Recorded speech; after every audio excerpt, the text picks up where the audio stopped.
Today I will show you how to install Unity software in your computer. First of all, what you want to do is type in Unity in the Google search, then enter. Click the first link.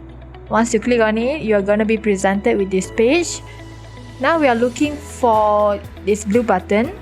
Click on that. Alright, once you do that, it's going to show you plans and pricing for individual, teams, industrial and enterprise. You can click this to compare between plans. I will just go on to the personal plans and click the get started button. After that, click download for Windows.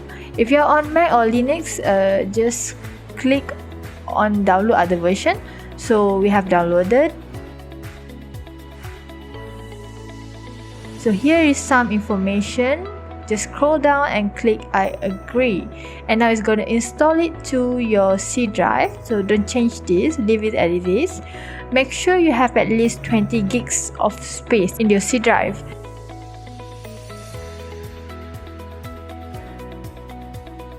Now Windows Defender might pop up and saying firewall block or something, just allow it.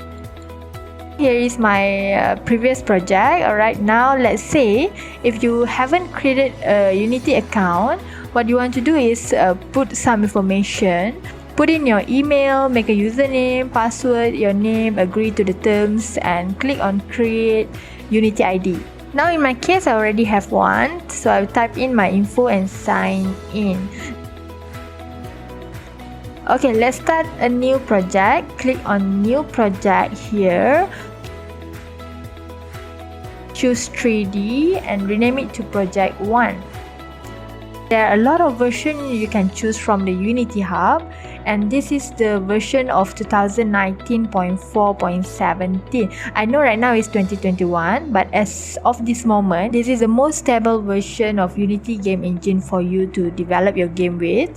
This is a version that's going to have the best support as of this moment, that doesn't have any errors or glitches. Now you have it.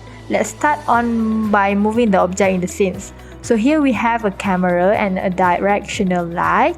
You can move them by click and dragging the color axis. Now click on the game object, select 3D object, then cube. You can change the cube dimension by changing the number here. And let's make it 20 by 20.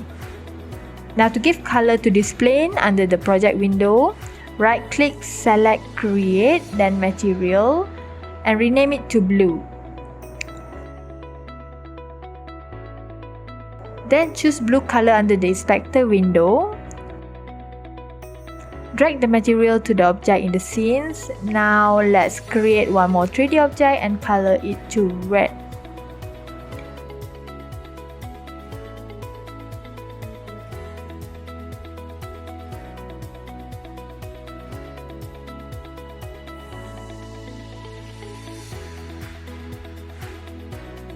Now, this project window displays your library of assets that are available to be used in your project.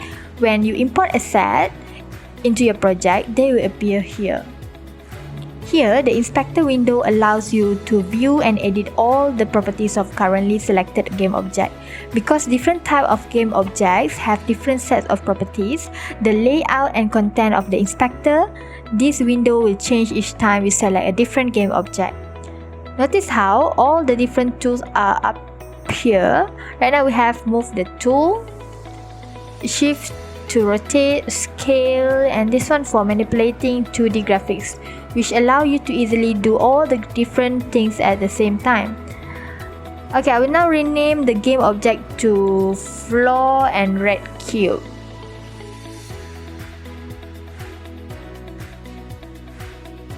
Now if we click the play button and actually run our game, not much happened. This cube will just float in the air. It's not falling down. The reason why is that we need to tell this game object to interact with the Unity physics system. To do that, we add a new component. In our case, type rigid body and enter. Now we hit play. We should see that our cube falls into the ground.